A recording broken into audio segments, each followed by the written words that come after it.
हम लोग कर रहे हैं वृत्त से संबंधित क्षेत्रफल। क्या कर रहे हैं? वृत्त से संबंधित क्षेत्रफल, जो कि एनसीईआरटी के एक्सरसाइज 12.3 में है। 12.3 का क्वेश्चन है ना? 12.3 का ये पहला क्वेश्चन है ना, जो कि वृत्त से संबंधित है। तो इस चैप्टर में सोल्व करने के लिए हमको वृत्त का तो सारा फार्मूला जानना चाहिए।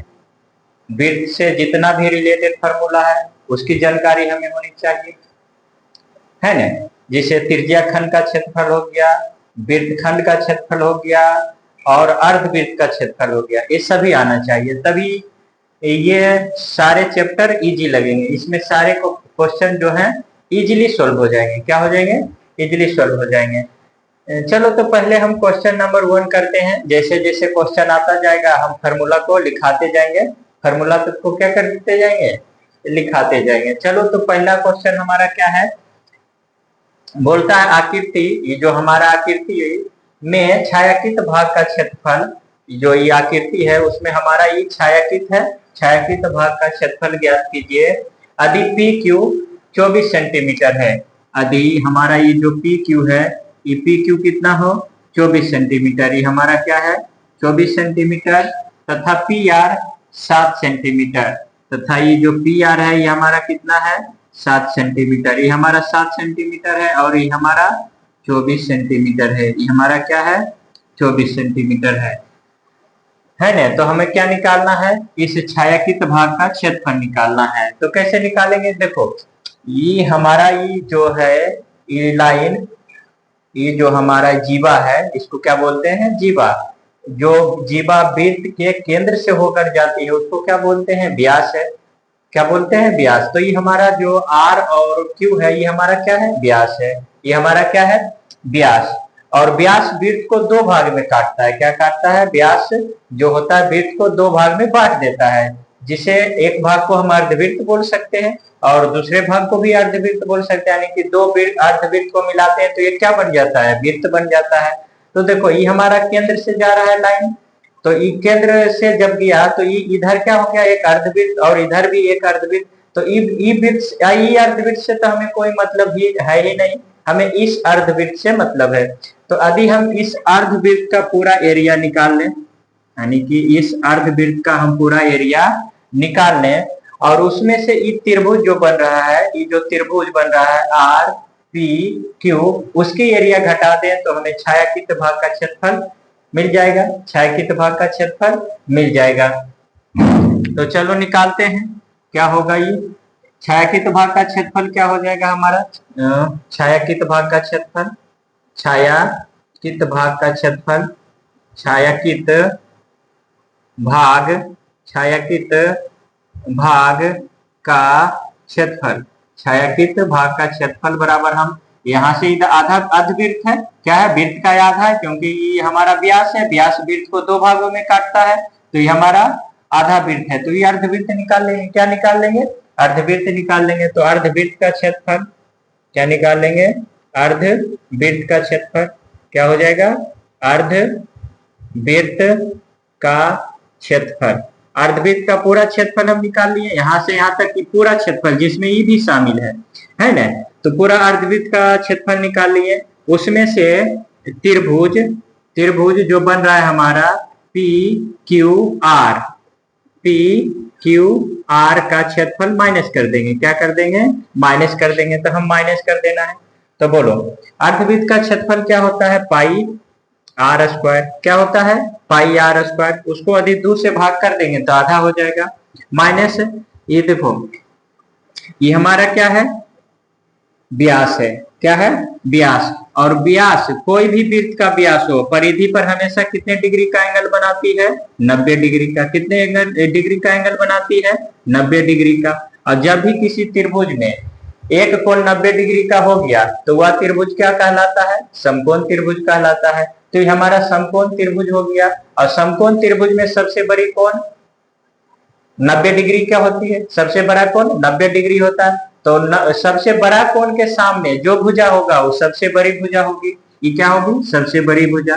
तो और समकोण त्रिभुज में सबसे बड़ी भुजा क्या होती है? कर्ण होती है। तो ये हमारा कर्ण हो जाएगा। ये हमारा क्या कर्ण हो जाएगा? कर्ण। कर्ण जो कि इसमें क्या बना हुआ है? व्यास बना हुआ है। क्या बना हुआ है? व्यास बना हुआ है। तो हाँ, यदि हम समकोण त्रिभुज का क्षेत्रफल निकाले, ये हमारा समकोण त्रिभुज है, तो समकोण त्रिभुज का क्षेत्रफल बराबर होता है हाफ गुणे आधार, गुणे आधार और गुणे में ऊंचाई, गुणे में ऊंचाई। तो ये हमारा हो जाएगा। अब हमको यार पता नहीं है, आर हम निकाल लेंगे। तो आर निकालने के लिए क्या करेंगे? आर निकालने के लिए हमारा यानी कि इसमें व्यास निकालना है, व्यास निकाल लेंगे। तो व्यास क्या निकाल लेंगे? ये हमारा ये हो जाएगा 24 का स्क्वायर। क्या हो जाएगा? 24 का स्क्वायर प्लस 7 का स्क्वायर। तो ये हमारा 24 का स्क्वायर कितना होता है? 24 का स्क्वायर 576 होता है, प्लस 7 का स्क्वायर, प्लस 7 का स्क्वायर, 7 का स्क्वायर 49 होगा। यदि हम इसको जोड़ेंगे तो हमारा आ जाएगा 625। कितना आ जाएगा? 625। कितना आएगा? 625। और 625 किसका स्क्वायर रूट होता है? 25 का। तो हमारा व्यास कितना आ गया? 25 सेंटीमीटर। कितना आ जाएगा? 25 सेंटीमीटर। जब व्यास आ गया 25 सेंटीमीटर तो त्रिज्या इसका आधा हो जाएगा, त्रिज्या इसका हाफ, यानी कि 25/2 सेंटीमीटर। तो हमारा ये क्या हो जाएगा? 22/7। जब तक पाई का मान नहीं बोले कुछ लेने, हम क्या लेंगे? 22/7 लेंगे। तो 22/7 इंटू में आर, आर हो जाएगा कितना? 25/2 का स्क्वायर, 25/2 का स्क्वायर। अब बटे में हाफ है, बटे में क्या है? तो हाफ, हाफ इधर लिख देते हैं 1/2 गुने में। अब इसको सोल्व करेंगे तो ये हमारा क्या हो जाएगा? हाफ गुने में 22/7 और गुने में 25/2 गुने 25/2 माइनस ये हमारा क्या हो जाएगा? हाफ गुने आधार। अच्छा, इस त्रिभुज में ये तो कर्ण हो गया, और कर्ण कांस्टेंट होता है।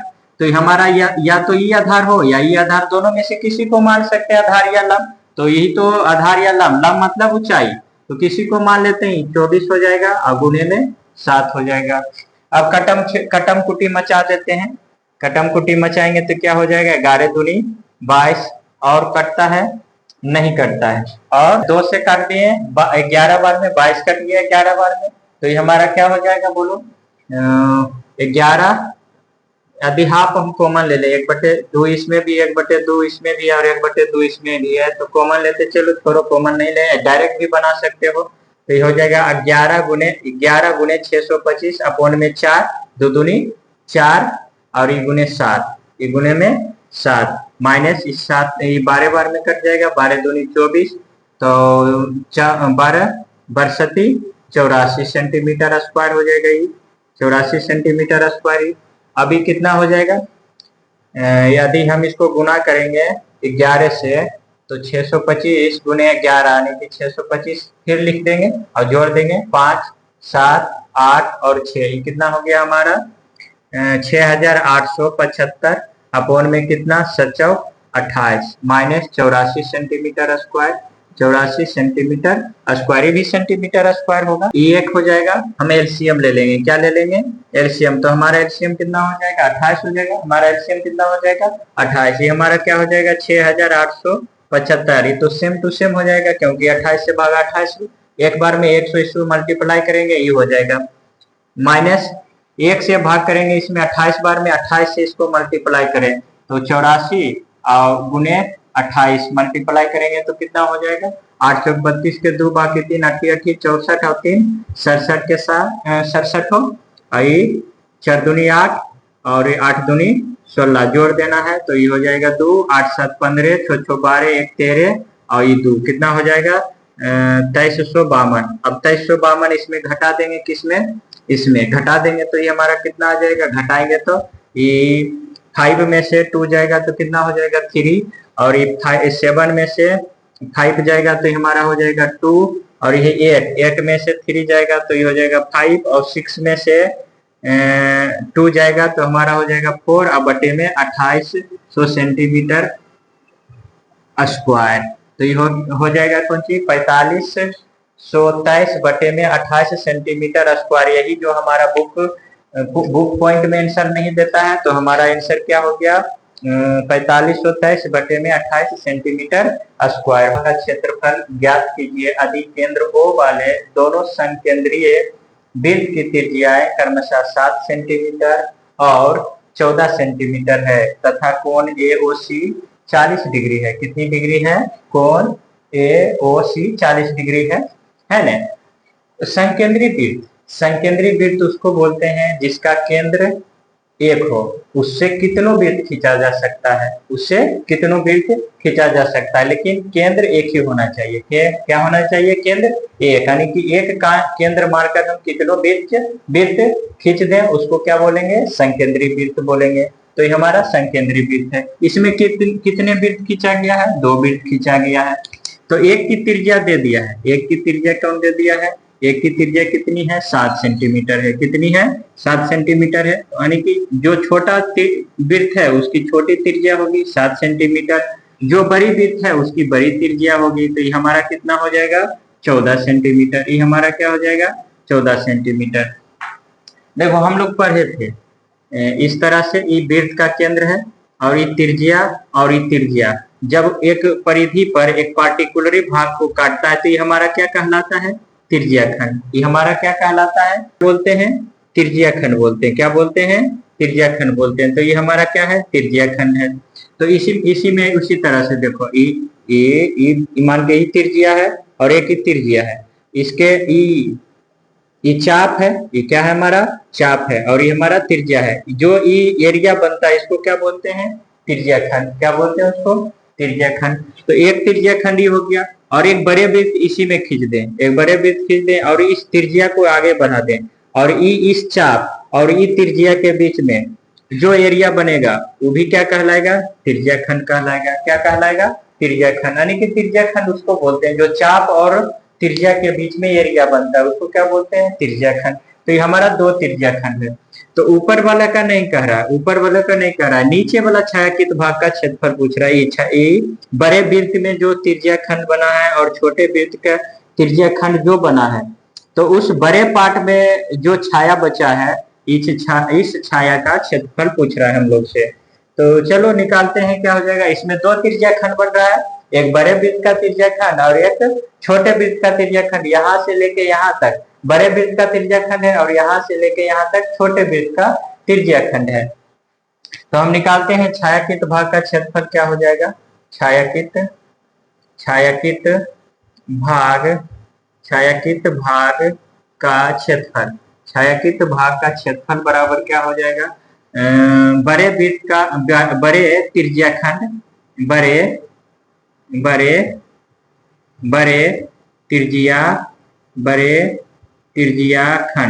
बड़े त्रिज्याखंड बोले तो OAC का क्षेत्रफल और उसमें हम माइनस कर देंगे। क्या कर देंगे? माइनस कर देंगे। क्या कर देंगे? माइनस कर देंगे छोटे त्रिज्याखंड का क्षेत्रफल, उसमें माइनस कर देंगे छोटे त्रिज्याखंड। छोटे त्रिज्याखंड हमारा कौन होगा? OBD का क्षेत्रफल, OBD का क्षेत्रफल। चलो तो त्रिज्याखंड का क्षेत्रफल निकालते हैं।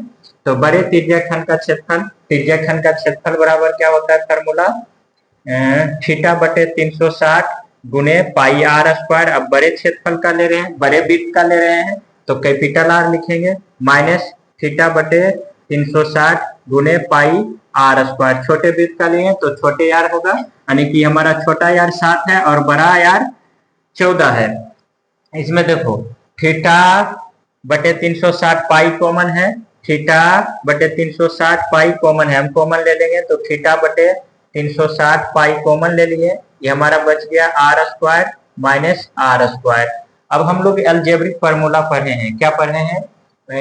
हम लोग क्या पढ़े हैं? ये पढ़े हैं a square minus b square बराबर होता है a प्लस बी इंटू में a माइनस बी। तो इसको हम यहाँ तोड़ लेंगे, ये उसी फार्मूला पे तोड़ लेंगे तो हमारा क्या हो जाएगा? θ/360 पाई का मान पाई ही अभी रख लेते हैं। ये हमारा क्या हो जाएगा? बोलो r प्लस r। ये क्या हो जाएगा हमारा? r प्लस r इंटू में r माइनस r। अब सबका वैल्यू पुट कर लेते हैं। सबका वैल्यू पुट करेंगे तो थीटा का मान कितना दिया हुआ है? 40 डिग्री। 40 डिग्री बटे में 360 बटे में 360 गुने में पाई। पाई का मान कुछ नहीं बोलता है लेने के लिए, तो हम लोग क्या लेंगे 22/7। क्या लेंगे 22/7। आर और आर यानी कि 7 और 14 कितना हो जाएगा 21। कितना हो जाएगा 21। और फिर 7 और 14 और 7, 14 में 7 घटाएंगे तो 7, ये हमारा 7 हो जाएगा। अब कटम पिटी मचा देते हैं, इस 7 से इस 7 खत्म हो जाएगा। ये क्या हो जाएगा 9 चौक 36। ये हमारा क्या हो जाएगा 9 चौक 36। और कटता है 3 तिया 9 और 7 तिया 21। अब नहीं कटता है तो हमारा क्या हो जाएगा 22 गुने 7 अपोन में 3 यानी कि 154। 7 दूनी 14 के 4 बाकी है, 7 दूनी 14 1 15 बटे 3 सेंटीमीटर स्क्वायर। यानी कि हमारा जो छायांकित भाग का क्षेत्रफल आया कितना आया 154 बटे में